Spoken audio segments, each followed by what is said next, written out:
Hello, Jesse Good here, and today I'm reviewing the 2011 LEGO Pirates of the Caribbean Isla de Muerta set, which has 4 minifigures, 152 pieces, and retails for $20 in the United States. Now let's take a look at those minifigures.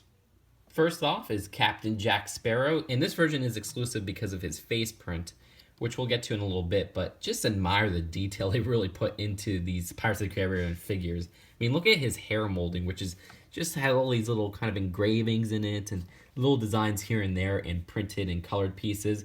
I love that, and this theme in general is just way ahead of its time. You also get this little compass right here and the sword. And for that new face print, you have this kind of generic design up front, but on the back, you have this cursed version, which looks pretty freaking cool. I love how that design is, and it gives a kind of a skeleton-like look. And for Elizabeth Swan, this character is exclusive to the set with a nice hairpiece, which only appeared in one of their sets in this color. And you can see her torso and leg design right there where she has one of the princess dresses on, which means she doesn't have regular LEGO minifigure legs. And on the back, once you remove her hairpiece, you can see some nice back torso printing and alternate really frightened face, which looks pretty cool. And for Hector Barbosa, this version is his human version, and there is a skeleton version that we'll get to next. Now, this design right here is so detailed for the time, much like Captain Jack. He has this nice sword holder piece, which you can see holds his sword right here, and you could pull that out if you're just careful. And that's a piece I really wish I would put in more sets because it's a really nice design. And it carries on to the back where you got some nice back torso printing. No alternate face for Hector Barbosa because his hat wouldn't cover it the whole way. And he's also holding an apple, which there is an apple design for the skeleton as well. And this hat piece right here is pretty hard to find in this color. You do get 2 in this set, but it only came in one other collectible minifigure. And here's Skeleton Barbosa. Compare the 2 side by side, and you can see their similarities and differences. Once again, there's an apple and sword holder on this one as well. It uses the skeleton boots from Ninjago, which were introduced that year, and also a really frightening face with a little bit of a beard going on a skeleton design. The hat piece is the same as the last one. I like that because that's a great piece, and I'm glad to get 2 of it. And it does use the newer style skeleton body from Ninjago. So the build consists of the boat and the playset. Now for the playset itself, the main feature is this transformation sequence, which is actually really cool. It's almost like the Vader transformation sets from LEGO Star Wars. Now what you do is you put Hector Barbosa in the front right there in his undead version. You switch this, and then it reveals Skeleton Barbosa. That works pretty fine, especially since they use just one wall right here, so the colors are still replicated, so it gives the illusion that he turned into a skeleton, which I really like.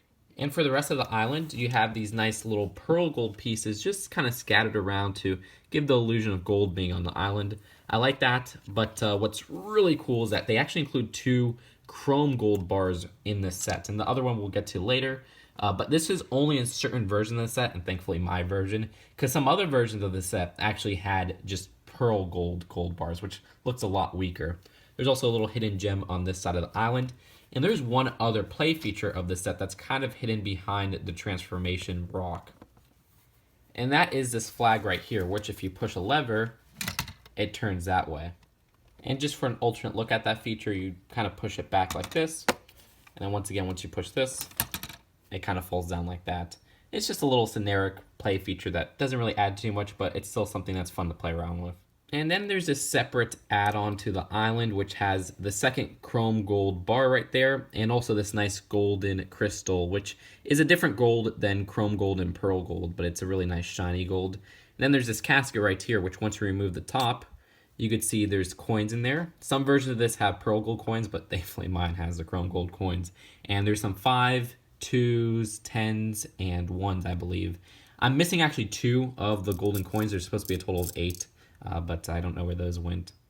And lastly, the rowboat included has 2 paddles and a little light up front, and just enough space to maybe fit about 3 to 4 minifigures on there. And that's a set altogether. Now let's take a look at the box and the final verdict. The box is a thin $20 box size, which shows the play features in the back.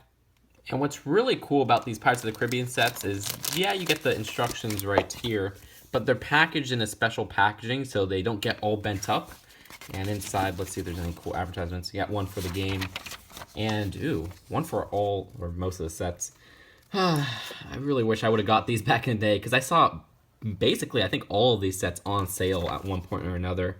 But this was when I was in my dark ages, which means I was out of Lego when they first came out, and I just kind of never got them when they were on sale. I wish I would have. That set is like so much money on eBay now. These two are fairly easy to get. I haven't checked the mill, honestly. Maybe I'll get that next. I do have the Cannibal Escape, which is somewhere on here. Oh, right there. And I have the smaller sets as well. Solely, I want to get most of these because this is just such a great Lego line. Then they have Alien Conquest right here, which is cool as well. I don't know why they advertise it on the back, though. But what's also cool is that these all include posters. And this is a little poster that I think that's the code for Voodoo Jack Sparrow, which was a retail, or not a retail exclusive, but a pre-order bonus, I believe, with Lego Pirates of the Caribbean. And you can see right here, this poster is kind of like a map design, I don't know, but it looks awesome. I love that kind of older design. And there's even some writing right there in a different language, so that is so cool. Maybe one day if I have a Lego room, I'll put this poster up. I didn't even notice, but the back also has some artwork as well, and this one is for, the set Isla de Muerta.